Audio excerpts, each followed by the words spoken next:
Boa noite. É o momento de iniciarmos o estudo do livro A Obsessão e o Movimento Espírita, continuando com a temática que está no primeiro capítulo, Terapia Desobsessiva, hoje a segunda parte. Lembramos que os estudos anteriores se encontram em nosso canal no YouTube e no canal da Fraternidade Espírita Bezerra de Menezes, Caruaru. Vamos fazer aqui uma breve introdução através do comentário de uma mensagem do Espírito Emmanuel. Extraída do livro O Evangelho de João, comentado por Emmanuel, é a passagem do capítulo 17, versículo 22. Cultivar o Espiritismo sem esforço espiritualizante é trocar notícias entre dois planos diferentes, sem significado substancial na redenção humana. Lidar com assuntos do céu, sem vasos adequados à recepção da essência espiritual, é ameaçar a obra salvacionista. Então vamos fazer aqui alguns apontamentos para preparar o nosso estudo. Emmanuel aqui nos convida a profundas reflexões, a partir do posicionamento em que ele coloca o início desse parágrafo ao nos dizer: olha, cultivar o espiritismo sem que esteja havendo o esforço espiritualizante é um trabalho de esforço, de melhoria, de burilamento íntimo, que todos nós somos chamados a realizar. Se não for desse modo, aí ele diz, é trocar notícias entre dois planos diferentes, sem significado substancial na redenção humana.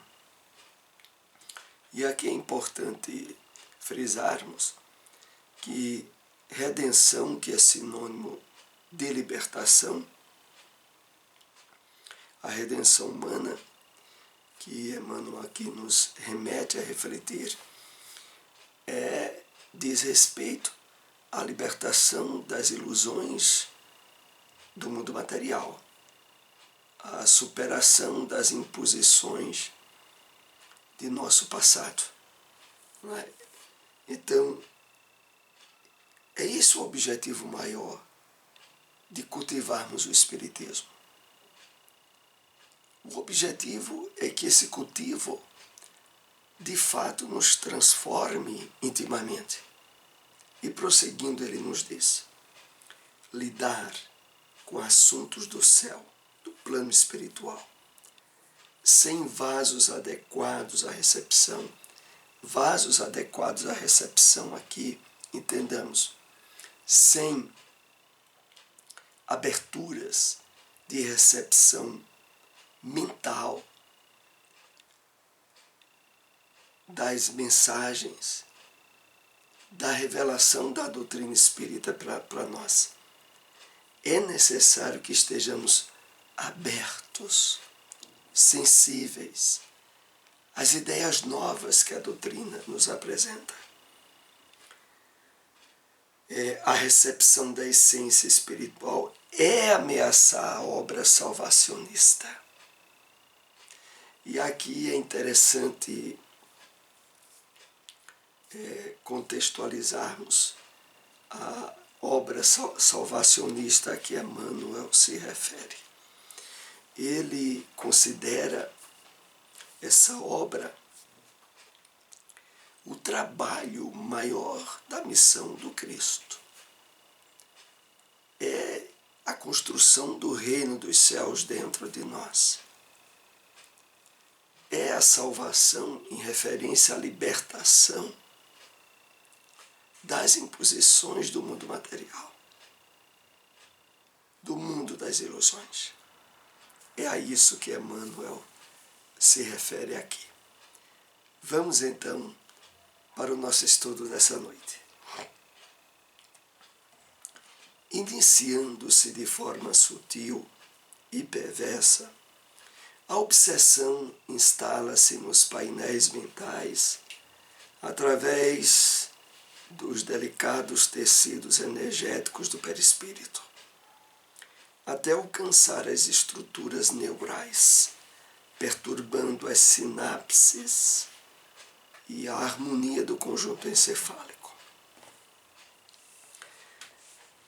Nessa parte em que a obra vai tratar das terapias desobsessivas, que fizemos uma introdução em termos disso no nosso último estudo, nós somos chamados ainda a considerar, antes dessas terapias, mais alguns aprofundamentos sobre a questão da obsessão. E aqui, nesse aspecto, nos é colocado a advertência a respeito de como muitas vezes esse processo se dá de forma sutil, de forma disfarçada, imperceptível, e que vai se instalando nos painéis mentais através dos delicados tecidos energéticos do perispírito. Estávamos nos recordando em relação a isso, aquela situação que é colocada para nós no livro Ação e Reação. Dentre as diversas histórias baseadas em fatos reais que o livro nos conta, ele trata a respeito da vida conjugal de certo personagem.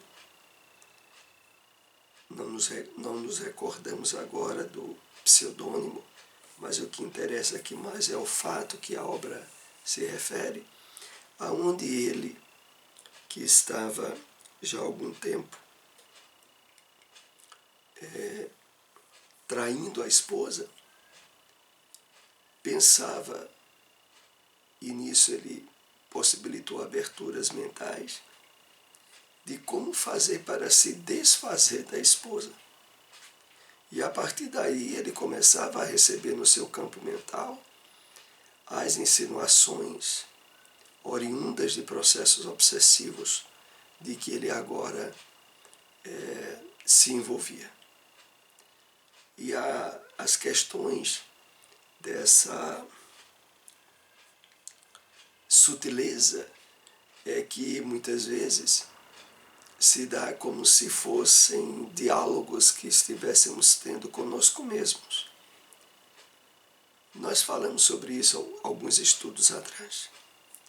Diálogos onde muitas vezes as pessoas que não têm o conhecimento da revelação espírita acham que estão conversando consigo mesmas, quando na verdade estão com a casa mental em processo de recepção a visitas espirituais, muitas vezes desastrosas. Então, o processo vai se dando e o que ocorre em seguida? Instala-se nos painéis mentais através dos delicados tecidos energéticos do perispírito. Porque a questão começa no plano espiritual, para o plano mental e mais adiante para o corpo espiritual, até alcançar as estruturas neurais. Aí já entramos na questão no plano físico, propriamente. Perturbando as sinapses, dificultando, desequilibrando as conexões que os neurônios fazem através das sinapses, onde há toda uma troca de hormônios, há toda uma troca energética que acaba sendo perturbada pelas insinuações obsessivas. Prosseguindo, o quimismo neuronal, a química que se dá ali dentro do nosso cérebro, aonde os neurônios estão atuando, se desarmoniza. face à produção desequilibrada de enzimas, que irão sobrecarregar o sistema nervoso central, dando lugar aos distúrbios da razão e do sentimento. Outras vezes alcançam alguns órgãos físicos. Então, há todo um processo de encandeamento que vai se intensificando a partir do plano espiritual ao plano mental, as insinuações que se dão no corpo espiritual e aí para o nosso cérebro, que irão sobrecarregar o sistema nervoso central, dando lugar aos distúrbios da razão e do sentimento. A pessoa passa a ter atitudes, ações, sentimentos desalinhados que fogem ao equilíbrio e que antes a pessoa não tinha, mas ela não percebe o andamento de todo esse processo que está se dando com ela. Uma forma de obsessão perigosa é aquela que passa quase despercebida e se instala vagarosa e firmemente nos painéis mentais, estabelecendo comportamentos equivocados com aparência respeitável. Então, vai se desencadeando toda uma mudança nos hábitos comportamentais da pessoa, sem que ela se dê conta. E o pior de tudo é que há insinuações a nível do uso do bom senso e da razão que fazem com que a pessoa não perceba o absurdo com o qual ela está agindo. Nesse quadro de obsessão constritora, encontram-se inumeráveis indivíduos hospedando adversários que os vampirizam demoradamente, até culminarem o desforço com os golpes largos das quedas na loucura, no crime ou no suicídio.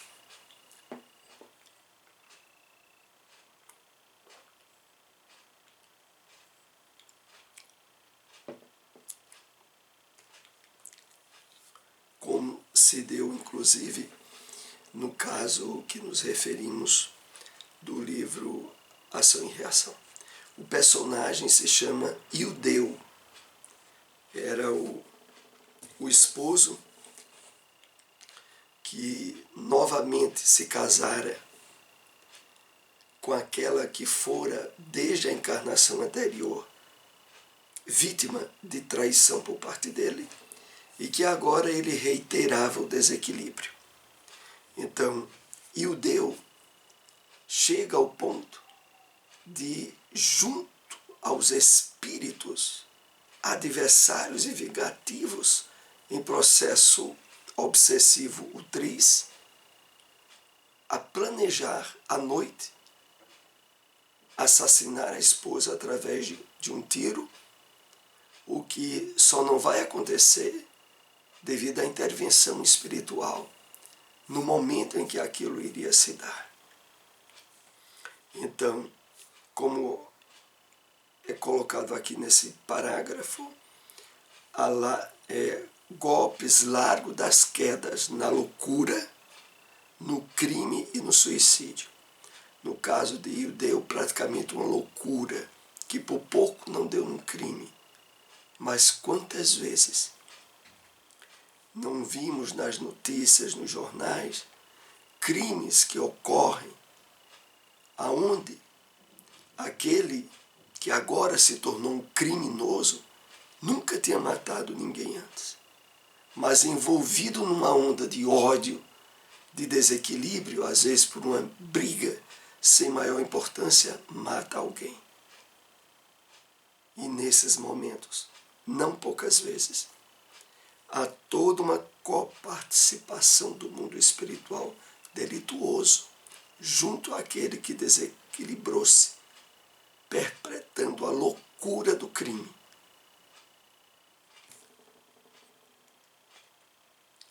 somente a humildade, que dá a dimensão da pequenez e fraqueza humana, ante a grandiosidade da vida, faculta uma visão legítima, através da qual se pode fazer uma justa avaliação de recursos, recorrendo à prece, ungida de amor, antídoto eficaz para os distúrbios obsessivos. A partir daqui nós iremos começar a ver mais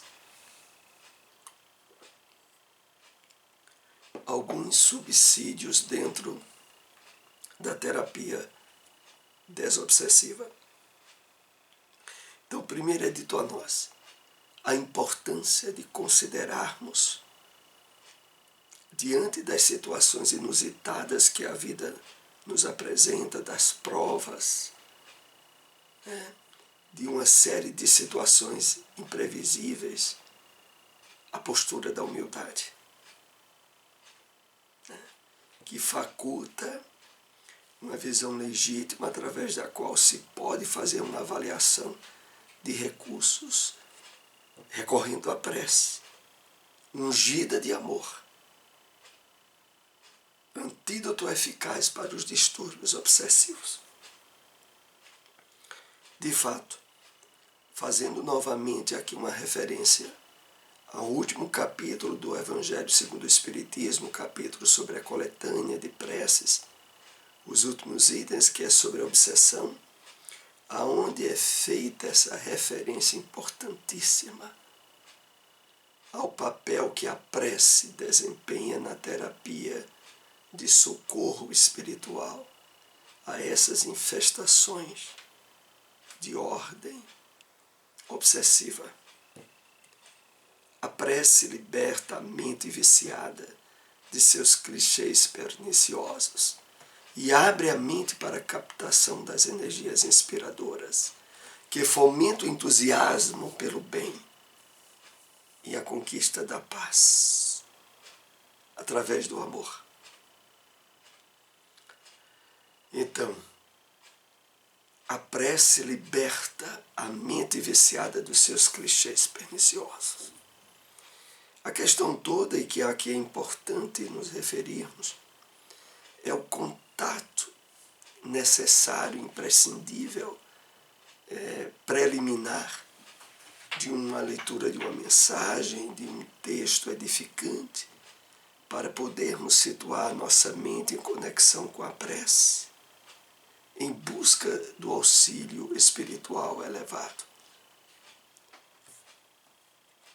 Sabendo-se que o agente é um ser que pensa e age, movido por uma razão que lhe parece justa, qualquer política de laqueação da honestidade torna-se improfícua, aumentando a hostilidade e tenacidade do seu perseguidor. Então, vejamos bem aqui alguns subsídios que esse parágrafo nos traz. Sabendo-se que o agente é um ser que pensa e age, referindo-se ao espírito obsessor, e que, de fato, para ele, há motivos no seu entendimento justos para fomentar aquela perseguição, aquele processo obsessivo.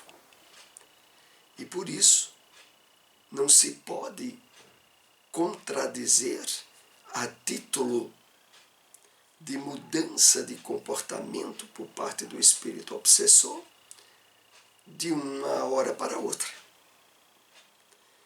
Ao se tentar isso, aumenta-se a hostilidade e a tenacidade do seu perseguidor. O principal mister deve ser o de concentrar no enfermo desencarnado as atenções, tratando com bondade e respeito, mesmo que se não esteja de acordo com o que faz. Aqui é uma clara referência às atividades de terapia desobsessivas que são realizadas nas instituições espíritas, aonde o enfoque de acolhimento e de ajuda é primeiramente direcionada ao espírito obsessor, o qual necessita ser tratado com respeito, com bondade, mesmo que não se esteja de acordo com o que ele esteja fazendo. Na verdade, toda a terapia desenvolvida na casa espírita em socorro aos processos obsessivos é um trabalho de via dupla. Ao mesmo tempo em que se tenta ajudar o obsidiado, se ajuda também o obsessor. Simultaneamente, educar-se à luz do Evangelho paciente, insistindo junto a ele com afabilidade pela transformação moral e criando em torno de si condições psíquicas harmônicas com que se refará emocionalmente.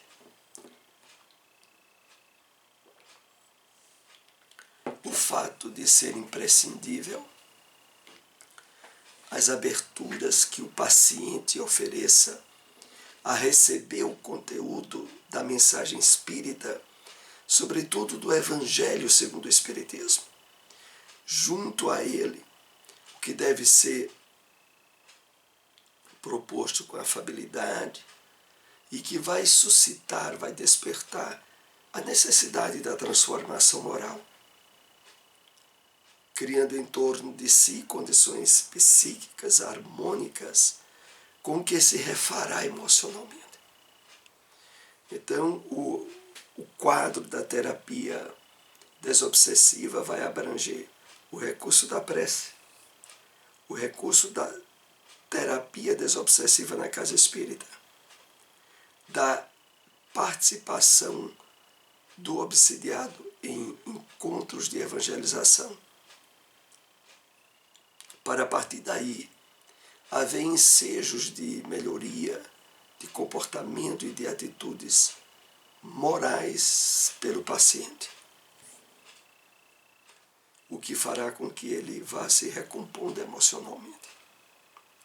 Estimular-lhe o hábito da oração, da leitura edificante, ao mesmo tempo trabalhando-lhe o caráter, que se deve tornar maleável ao bem e refratário ao vício. Então aqui é preciso salientarmos que os recursos terapêuticos desobsessivos na casa espírita estão bem situados nesse contexto que a obra traz e que nós estamos estudando hoje. O hábito da oração, da leitura edificante, passa a ser colocado como uma atividade cotidiana, diária, que o obsidiado deve fomentar em sua vida.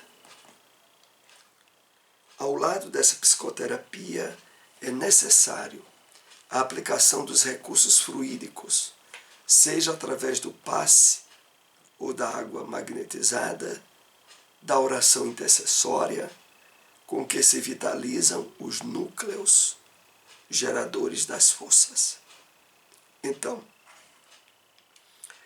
associada a essa terapia que comentamos até agora, a utilização dos recursos fluídicos, que se dá através do passe e da água magnetizada na instituição espírita, assim como também da oração intercessória, com que se vitaliza os núcleos geradores das forças. Entendamos aqui, vitalizam os núcleos geradores das forças que foram perturbados desde a produção das enzimas nas conexões dos neurônios, que agora, através do passe da água magnetizada, vão ser recompostos, vão ser vitalizados, possibilitando a recuperação eficaz do paciente. Então, aqui nós concluímos essa temática proposta para o estudo dessa noite, É claro que o livro, nós ainda estamos no primeiro capítulo dele. Esse assunto vai ser desdobrado em vários aspectos e que serão objetos de encontros futuros. Agradecemos a todos que nos acompanharam, se possível, compartilhem essas informações. Até o próximo estudo, uma boa noite a todos.